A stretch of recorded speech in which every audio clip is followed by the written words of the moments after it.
Wander Wealthy Podcast, episode 133 with Shunta Grant. Well, hello, my babes. Welcome back to another episode of the Wander Wealthy Podcast. My name is Tess, wealth and mindset coach, and your host of the Wander Wealthy Show. I don't ever call it that. I don't know why I just did that. Wander Wealthy is a podcast, a blog, a YouTube channel, a coaching platform dedicated to helping online service-based business owners understand financial literacy, understand their business finances, and even providing other experts to bring business strategy to their lives and normalize our favorite topic of conversation, money. Today, I am joined by Shunta Grant. She is a business educator helping women build businesses and lives on the other side of busy through teaching her signature 4-step Peace, Pace, Progress framework.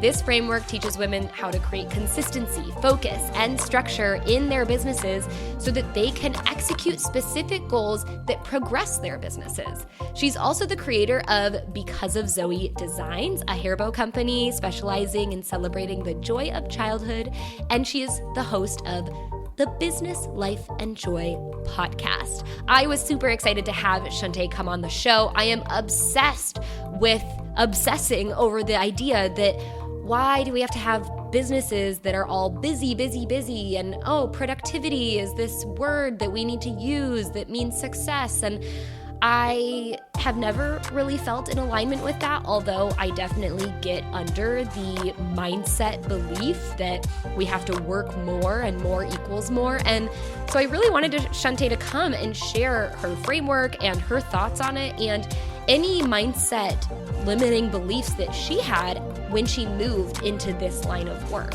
And so I asked her all the things. She shares that framework. It's an amazing framework that doesn't just throw all the action steps at you, but also takes a comprehensive approach to changing the way that you execute in business. And you guys know that I love comprehensive approaches. That's why I am a mindset and a money coach, because I think we need both in order to move forward with our finances. So this was such a fun show for me. I mean, it was definitely indulgent for me to have Shunta on and ask her all the questions, but I know you guys are going to love it too. So let's get into it. Here is episode 133 with Shunta Grant. Shunta, welcome to the Wander Wealthy podcast. I am so excited to have you on the show today.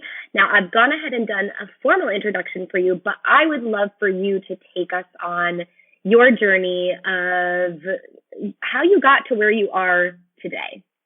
Yes, first, and thank you so much for the privilege of being a guest here on your podcast. I thank you so much. And how I got to where I am today.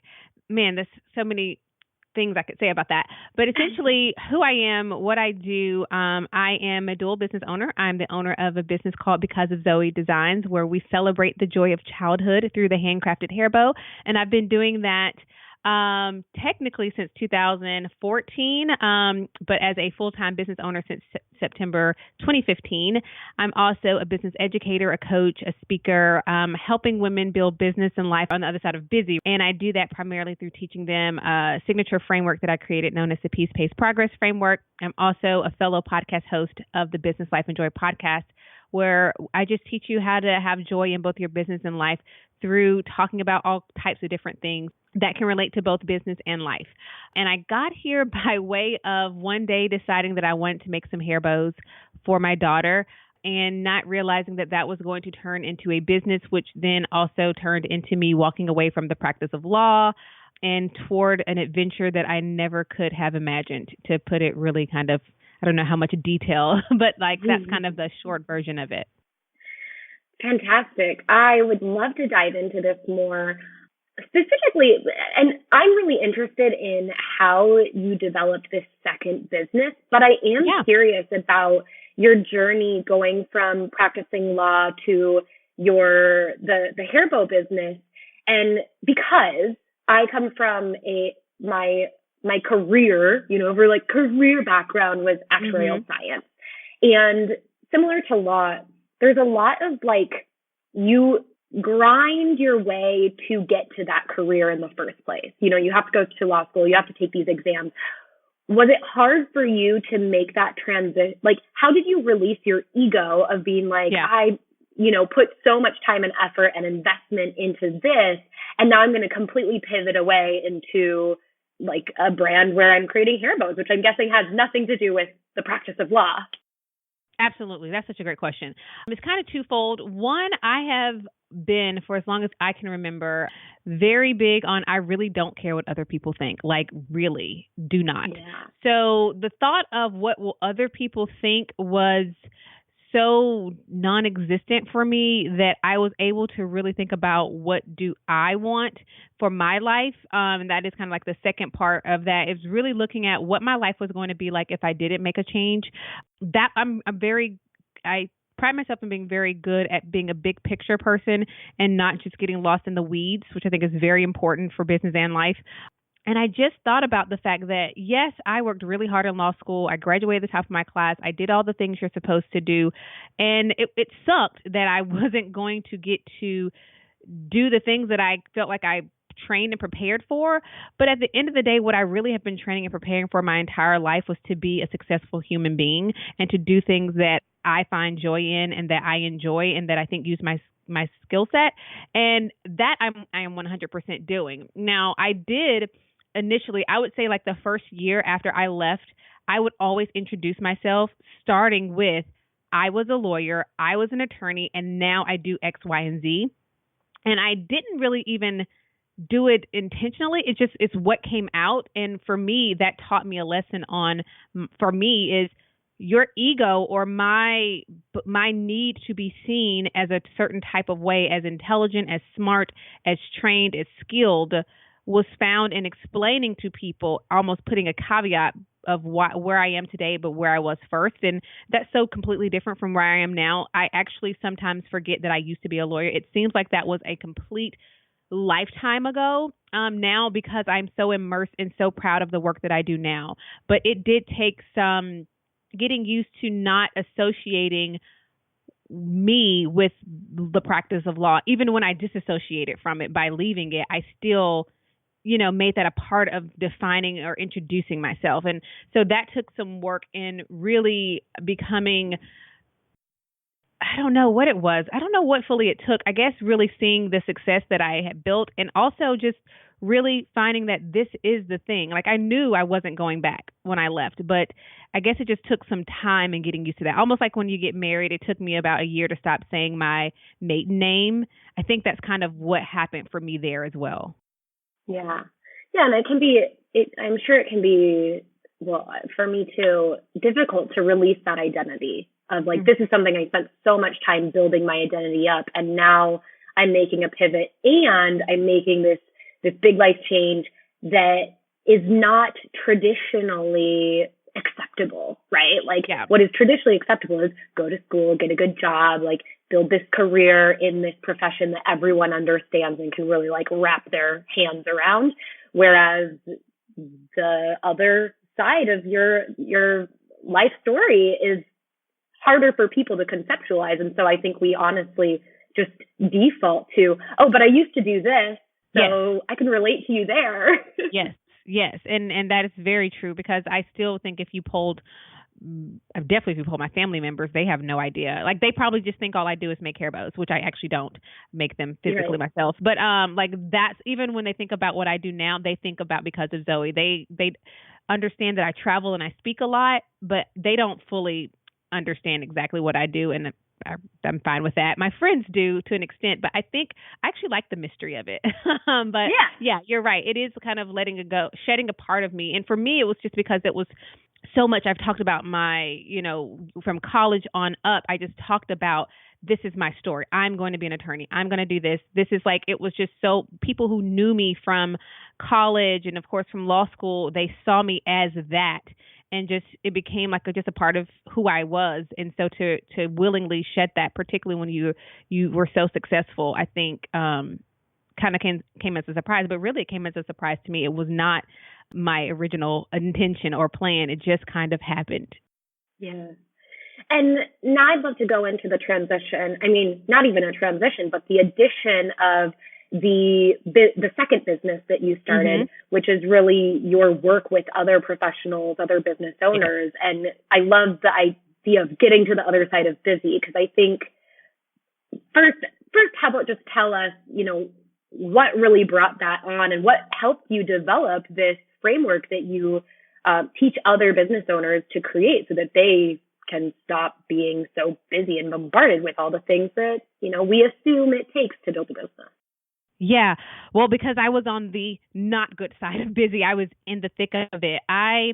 So when I left the practice of law, I had a 10-hour workday because the school we chose for my daughter is one where a lot of doctors and lawyers in town, business people sent their children because they had longer hours, right? So we could get her there early or she could stay late. And so my husband would pick her up.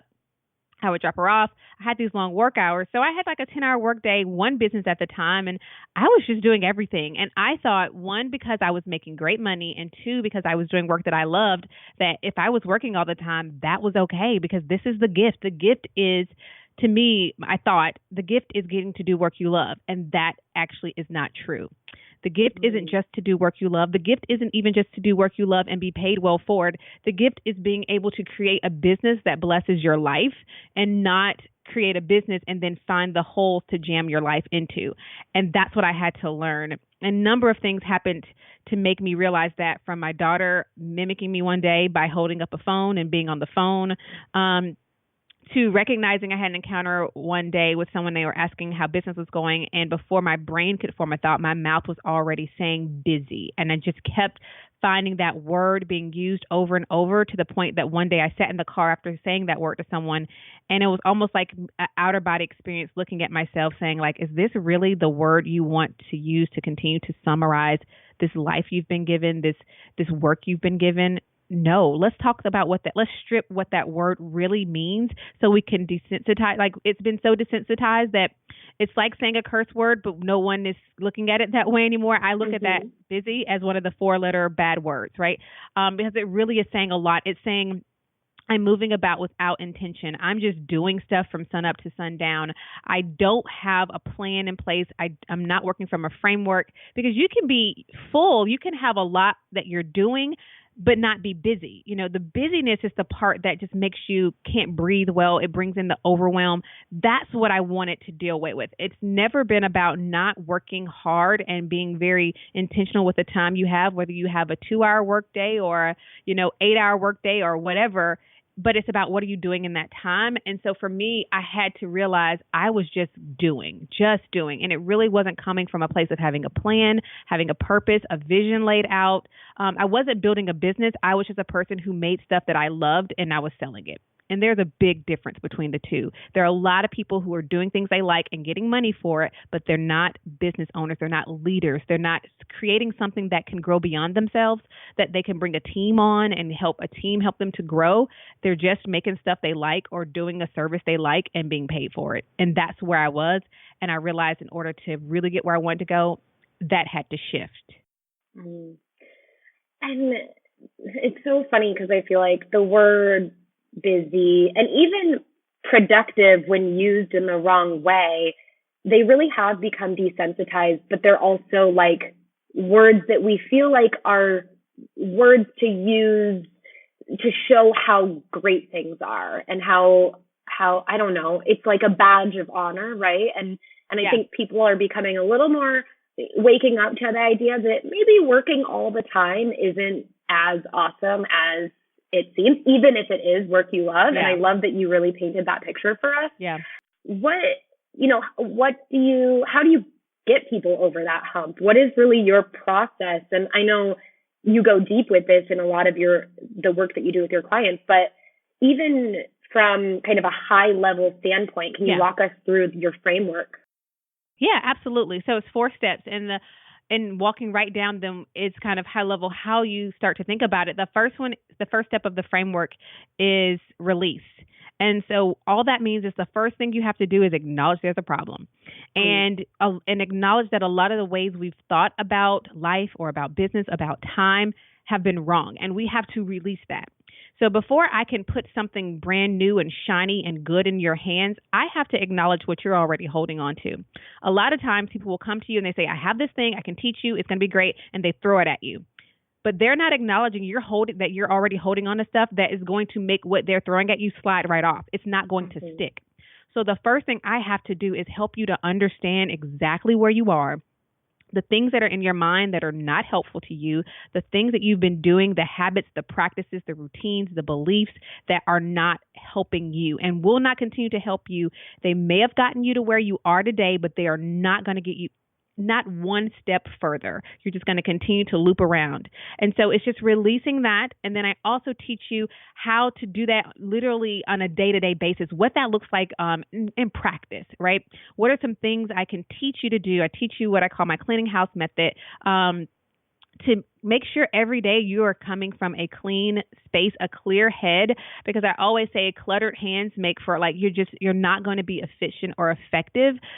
So I always say ideas, they cannot live in my head. So releasing is really about just, as kind of the word means, like even when you say release, your shoulders kind of drop a little bit.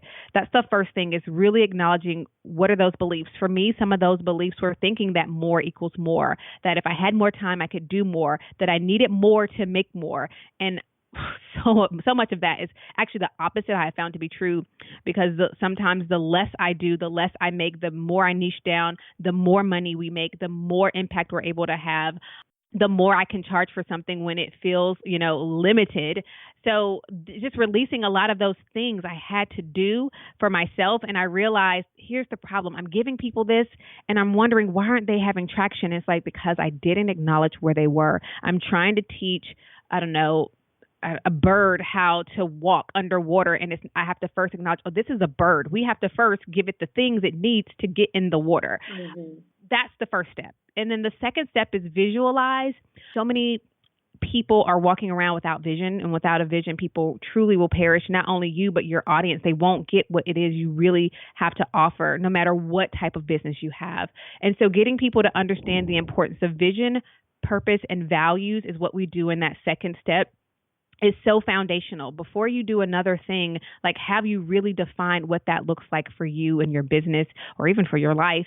The third step is then we focus. After we've done the work of letting go and figuring out what our vision is, what our purpose is, what our values is. The values tell us how we do business. The purpose tells us what you're going to do or how you're going to do it. And then the vision, or rather the purpose tells you why you do what you do. And then the values tell us how we do what we do. Now, what are we going to focus on? And so step 3 is the shortest of the 3 steps in the framework, because now we're just going to define what are we going to focus on.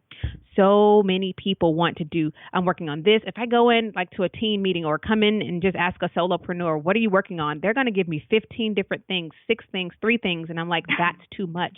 That's why you're not seeing the traction. You have to learn how to create what I call a focus goal. And it's not plural, it's singular. So after you learn how to focus, then the last step, which happens to be my favorite, is the execution. But the execution can only work once you've done the other 3 steps. So many people are starting at step 4. They're just starting to do things, but they haven't released, they haven't visualized, they haven't narrowed down their focus. They're just going. And so you have to do the framework in that order in order to really see the traction and the success and the progress that you're looking for. That's why it's called Pace Yourself, to see the progress. And what I have seen, how I have seen women change, like their mindsets, their thoughts on business, transform into true business owners, leaders, start to make more money than they even imagined, making more in a month than they used to make in a year. That for me is wonderful. But my favorite part is when I see that it spills into their lives and they are like, I actually now have the time to do those things that I really want to do. My children notice a difference in me. My spouses notice a difference in me. And it becomes something that the framework isn't something it's a one and done. I still use the framework every single day. Like every single day in my business, I'm using the framework, because it's not something to learn and move on. It becomes a way of life, a way of doing business. I love that you spell it out so naturally. I mean, it really, a lot of us like to skip over probably those first 2 steps because they're the more kind of broader, bigger thinking steps. Mm-hmm. But what's funny is when I was just thinking through, if I were to go through these steps, the first 2 are the, bigger, higher level, but they're almost easier in a sense. You can like place yourself in it. Once you identify, okay, I have to do this, it's easier to do. And I imagine that the focus, although it's the quickest step is probably the hardest for a lot of your super busy entrepreneurs, right? Yes, because you now have to do the hard work of picking something. And this is why release is so important. So when I first created Peace-Based Progress, release was very small. It was like a tiny few videos. Now it's chock full of stuff, because I realized if I can get them here, this is going to help people stopping at 3, because people would stop and say, well, now I don't want to pick the wrong thing to focus on. We deal with that kind of limited mindset in 1 now, so that when you get to 3, hopefully we've done the work that you're not going to sit and be stagnant and stall and say, well, I don't want to pick the wrong thing. Well, guess what? Would you rather pick the wrong thing, get started, and realize it's the wrong thing, or sit around talking about how you don't know what to pick because you might pick the wrong thing? The answer is there is no wrong thing. There may be the thing you picked and you realize this isn't my best focus right now, but guess what? You weren't going to realize that until you got started. And that's also why, with the framework, when you get the course, it comes with, coaching calls with me so that I can help you think through that. But really, a lot of people just create these stalling tactics, because you said around 3, the third step, that is where people start to bottleneck and think, okay, I really have to do this now and pick one thing. That sounds hard. Yeah. And it's great that you put it seems natural, but I feel like putting focus before execution, whereas a lot of people want to execute before focusing. And when you do that, essentially you make it easier to execute. Executing can be really hard, but you can make it easier to execute if you just focus down. But then obviously people have a hard time focusing down because you get into analysis paralysis. But you're right. If you just pick something, you can much more quickly learn that it is the wrong thing and then go back and refocus. Yep. Exactly. The other thing, I was just thinking about how this is so perfect. It's not only, helpful in terms of time management, but also business strategy. Even the work I do with my clients of helping them with financial management, so many of my clients are spending money in all of these different, really disjointed ways, thinking they need to be everywhere and everything to everyone. And it's like using this process helps so much. Yes. I actually, one of my favorite things to do is see how when people start doing this, they're like, man, I stopped doing that. Like, not only are you going to start making more, but you start realizing I'm spending in areas that make absolutely no sense. And again, that happens when you focus in and you realize maybe this isn't the best time for me to do X, Y, and Z, especially if you're spending money on things and you haven't had the opportunity to have a vision, a purpose. You've been spending money on things that actually don't get you to where you're trying to go just because, I thought this was the thing to do. Doesn't everybody spend money on this? Doesn't everybody use this? I don't know. Maybe they do, but you're not everybody, So it really kind of helps people to hone back in on them, because we're not looking outwardly. Everybody's looking inward, as opposed to making decisions based on what, the person or the company or the business across the street is doing. Yeah. And that can be really hard in our environment of running online business, but it is so important not to think like, oh, now she's doing this, so I have to add that to my business too. Yeah, we release that. And that's why, again, it goes back to release. That the work done there is so important, and it's so necessary that of all the different lessons that grow, that lesson grows so much, because every time I see from being able to converse with students, like a mindset, I'm like, I'm going to add a new lesson into release about this, because I'm seeing, I can see, like, so we can deal with comparison. We can deal with the whole getting to the point where it really gets hard and you keep starting over with something new and what that looks like, and talking about why you're doing that and how you have to push past the line. Like, a lot of the things, that one has grown so much more than any other step of the framework, because I try to go in and address the different things that I'm seeing happen with my own students. So I love that it's also a living, breathing framework. The 4 steps are the same, but I'm adding as I learn more about the different challenges people face walking through it, if that makes sense. Yes, that's awesome. So moving out of this, I try to break up the podcast in rounds, and this is really very tangible and great that we can see this framework and take it and apply it to our business and our lives.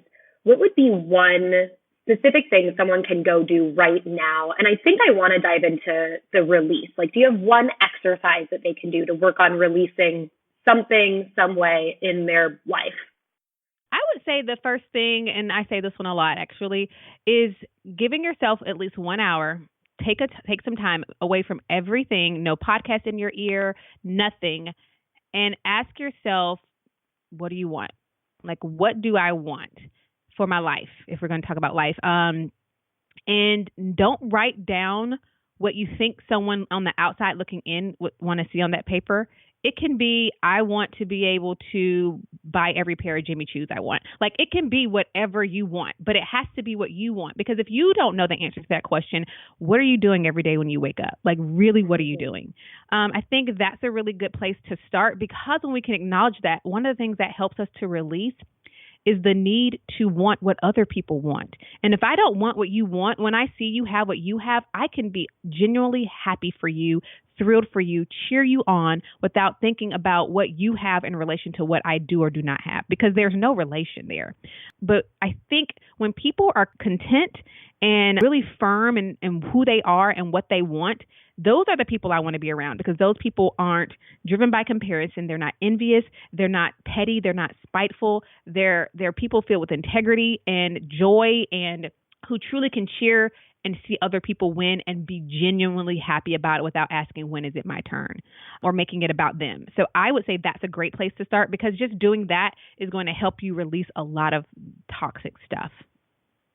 That is fantastic advice, and I think it can apply to so many different things. So thank you for sharing that. Okay, we're going to move into the money round, and I usually ask this at the beginning of the show, but we just dove on into it. So, Shunta, I'd love for you to walk us through your money story. So this is a money podcast. We like to open up the doors and talk about money in a more natural way.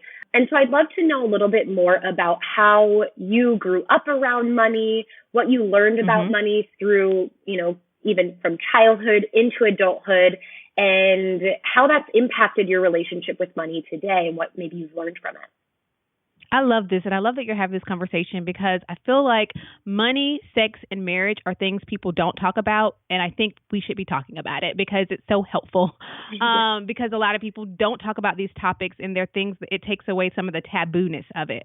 So when I grew up with a single mom the first decade of my life, and I remember, I have a memory actually of my mom. I don't think I've ever shared this publicly. When I was younger, I had broken my wrist. And I don't know if this was the first or the second time. The first time I did it on the swings. The second time was with cheerleading. I was the flyer and no one caught me. And I remember her being in the bathroom after we left the doctor's office crying. She didn't know I could hear her crying, but it was very evident my mom was in there crying. And it wasn't until years later that I realized this is going to cost money, and she's going to have to pay for this. And she is our sole provider. I have a little brother also. And that is an adult memory I have of my childhood, but from my adult life, I still remembered it, but I never knew why she was crying.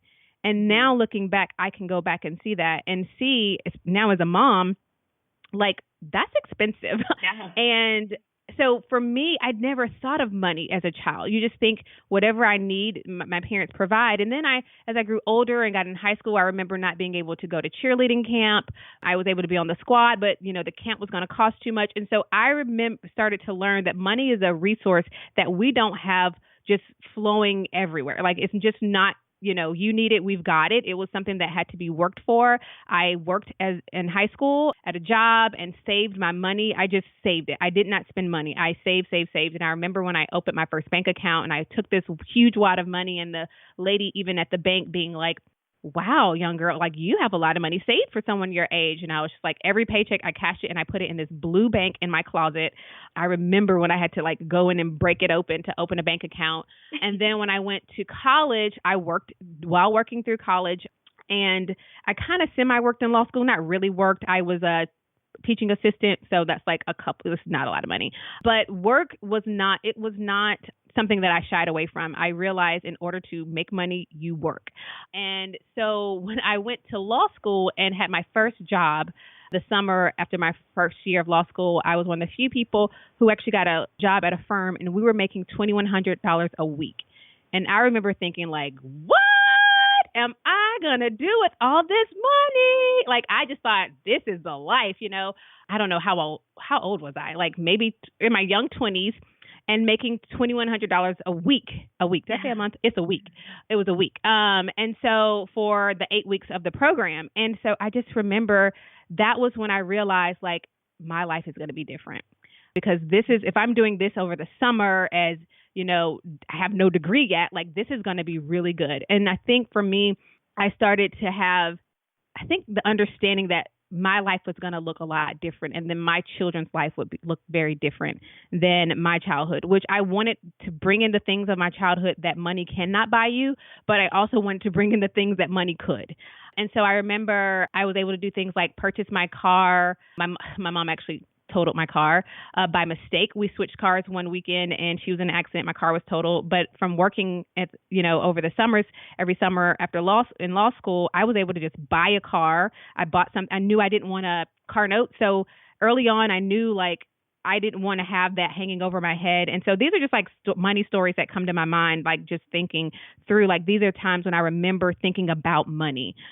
And then when I started working for a law firm, you know, making six figures, and I guess at this point I was, again, now under the age of 30, to me, that was just the norm. So my mindset about money shifted. My husband always says that I have a skewed thought about money because I forget not everybody makes money like we do or I do. And maybe that could be true because I went from like being a child and seeing like scarcity to being an adult and seeing the possibility and knowing that I would never go again without knowing that money was a resource that I didn't want to ever lack, if that makes sense. But at the same time, particularly when I became an entrepreneur and I feel like you have far more control over the money you make.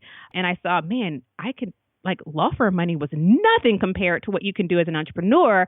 I started to feel I can't define the feeling, but I remember struggling 2 years ago with this, thinking, is this greed to want, because when I first left the firm, I was just happy covering what I had left the law firm, like making that salary in the business, being able to pull that out. That's all I needed. That's all I wanted. And then when I realized, okay, but I can make way more, I started to feel a little, not guilt, but I don't know, like this isn't the right thing or the Christian thing, or this isn't like you shouldn't want to have this excess money. And I had to really deal with that. And that was my walk last year, and really realizing like, no, that actually makes no sense at all. Like, give me all the money because I am going to do something wonderful and good with it in this earth. So my relationship with money is kind of, in my adult life, has been one where I had to realize that there should be no shame with being a high earner and desiring to be one. But that really took a little bit of work on my part. Mm-hmm. And I find a lot of times when you come up through this profession where you can make a lot of money, but it's usually in exchange for working a lot of hours. Did you have any sort of block? I mean, other than just being like, I can't continue to run a business this way, did you have any mindset hurdles around being like, oh, but I'm supposed to work more to make more money because that's what I was trained to do in law school and even in college? Yeah. See, I think I never thought of it. I just did it. Like, I remember thinking like, so I went from the 10-hour workday. I think one of the reasons why I didn't have to think about that is I started at a 10-hour workday, and then when my daughter turned 3, which was not long after I left the practice, we moved her to Montessori school. And I knew once she started going to school, I wanted to pick her up at carpool and not send her to stay late. Because picking up my daughter from school was something, even when I was in college, I remember telling my then boyfriend, now husband, like, when we have children, I want to be able to pick them up after school. So that was something I wanted to do no matter what my career was. And so my time got cut in 5 hours. But I was making more in the 5-hour time than I was in the 10-hour. So I knew that it was a lie that I had to release, or that I wanted to help people release, is that you have to have more time to make more money. I know it's not true because this year I worked very, very little. My son is now 15 months, but he's been home with me since he was born. And we've had a nanny for a couple of months. And so I was working on a nap time schedule, yet it did not really significantly affect the income, the revenue, because of really using this framework. But it really has taught me that the time is not the enemy. It's what are you doing with the time that you have, and what are you putting value on in your business to make the money you need to make with the whatever time you have. So I thought more equals more, in that, like, I needed to make more products, I need to sell more things, I needed to do more things like that. But I realized early on from my own experience that time going down didn't mean money going down. Yeah, that's great. I feel like you had little living, breathing boundaries that help Yes. you ease out of that pretty quickly. Yes. So moving on in the money round, what is your current money plan? And what I mean by that is, how do you make money? What do you spend your money on? And what are you saving for? In business or for life or both? Both. Yeah. Okay. So how we make money with Because of Zoe, we sell handcrafted hair bows. That is it. We have seasonal launches. We've tried different things last year. We tried the monthly launches, and now we're really kind of in a good group at seasonal launches. And then we have a bow of the month program where you have people on subscription. And so they subscribe once, and every month they pay the same price, and they get bows in the mail every single month. So that's how we make money with Because of Zoe, solely off, sales of our product and the subscription service. With my business education business, I make money by speaking. I make money by teaching my course, Peace-Paced Progress. I make money from one-on-one clients, which are very limited. And then in this year, I did a year-long group coaching program because I knew that I would have my son with me. I wanted to do something that locked people in for a whole year. That meant they either paid once at the beginning of the year or every month. So that was going to be recurring income. And that just required me to show up to do coaching calls once a month and then small group calls. I'm not continuing that in 2020, but what I'm doing in 2020 are more smaller, focused masterminds and live business trainings, and that's called Focus Finishers. So that will be starting in 2020 to replace kind of what I had going on this year, because my season of life will look a little different now that my son is older. So again, to kind of summarize, and we do have a few small little things, like we have my daily planning notepad. Again, that's a really small and new thing, but the bulk of the income comes from Peace-Paced Progress, speaking, and my one-on-one clients. So that was the how do I earn money. What I spend my money on in my business, I invest in the business. I think that's really important. And I put a lot this year more so over into investing in the business-to-business business than Because of Zoe. That looks like hiring team members, hiring quality team members, which is something I'm in the middle of trying to do, hiring like really, really good people. But that means paying more, investing in myself, whether that looks like hiring a coach, a program, something that's going to help me get better. So it depends on what it is I think I need. That looks like, I don't really go to a ton of conferences, although I am going to one next week. Every conference I've been to since I've been a business owner, I've been there to work. But really just making sure I'm investing back into myself and my business and the platforms I need that make life easier. So we believe in protecting what we call the QBR. We got that from a book called Clockwork, the Queen Bee role. And for me, that's making sure that I have time to create content, to teach, and to cultivate relationships. And everything else needs to be outsourced to members of the team. So that's what we spend money on. In life, what I spend money on, healthy, good food. Organic, a lot. I like to buy healthy food. Primarily, my mom was diagnosed with breast cancer last year, and it came out of the blue for us, and that really just made me focus on watching what we're putting into our bodies. Shoes, I love shoes, and I think just memories, like things that create memories with friends and family. A lot of times that's really just, again, back to the food, creating memories around the table with people I love. What do I save for? I save for big things. I want to buy a new car in 2020, so we're saving for that, so we can pay cash for that. We are saving for, I believe in saving for the future. So retirement, children's college. Our goal is that my children will never know what debt is. That looks like paying for college for them, buying their first home, things like that. So big dreams that they will never know what it looks like to have a payment hanging over your head. Those are things that I save for. I save for the future, because not only mine, but my children, my children's children, my children's children's children, and so on. Those are things I save for, because that to me really matters, like really changing my family tree so that they just never have to deal with some of the things that I've had to deal with, like school loan debt and having to have that hang over your head. And really what I've found is that really controls a lot of people's decisions in the work they do. They put on those golden handcuffs. They get out of the law firm, they make, when I got out, it was like around $165 was the starting salary. No clue what it is now, and that was a long time ago. That was 2008. And so you start making this money and you start acting like you've always made this money, as opposed to, and then you're stuck when you don't like it, rather than using that and saying, let me clean up this mess I've made. All lessons I've had to learn about money as well, but just really important to teach our children about money now. And we do that with my daughter. We teach her, give, save, spend, and we're Dave Ramsey fans, but yeah, so that's what I say for, and also being very generous. Like one of my dreams, and I journal actually every single day, is I am a generous person. Generosity matters to me very much. So being able to see someone in need and give without question is also like something that we save for. Fantastic. Thank you so much for going through that in great detail. We really appreciate it. We're going to move to the quick and dirty Q&A round. These are just a couple fast-paced questions to wrap up the show. And the first one is something that I'm just always been really curious about with other business owners.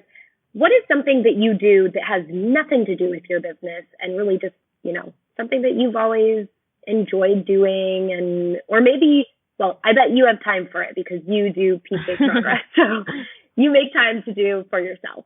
Let's see, something that I really just love spending time with my friends. We call it Mom Escape, where we go out and we just make time for each other to hang out. I want to do more of that. 2020, I'm really trying to focus on relationships more, but I used to bake a lot. And actually one of my friends mentioned this she's like, remember when you used to bake? And I was like, yeah, I do. My stand mixer has been in the cabinet for a long time. So I used to really love baking. I don't think I'm a great cook, but I really loved baking. And I had like this secret lemon cupcake recipe that everybody loved that I always made when people came over. And so maybe I need to write that down, that maybe I need to get back more into baking because I used to do that a lot. But I just feel like I don't have like some cool secret, some like playing an instrument or anything. When I have free time, I like to spend it either with myself or with the people I love. Awesome. Who is your favorite person or account to follow on social media? Business related or just in general? In general. Okay, this is so random. That's why I was going to say it. So I have this thing with purses and shoes, and there's an account I follow. I think it's called Julia Rose. I'm going to look it up. But she basically sells like high-end Chanel bags, Louis Vuitton, and she just does a lot of unboxing of them, and she sells them like on Instagram, on Insta Stories. And I just love watching her It's called Julia Rose Boston. And I just love watching her unbox these beautiful bags that I have not purchased one from her before, but I just love looking at them. It is so random, but it's like my random thing that I love to follow. I think she's the only, I guess technically that is a business, but she's a business person that I follow because I just really love watching the unboxing of purses. That might be the most random answer you've gotten for that. I love it. We all have our thing. Like a lot of people like watching people clean on YouTube and stuff. And I'm like, cook. Interesting. Yeah. What is the book that has made the biggest impact on your business?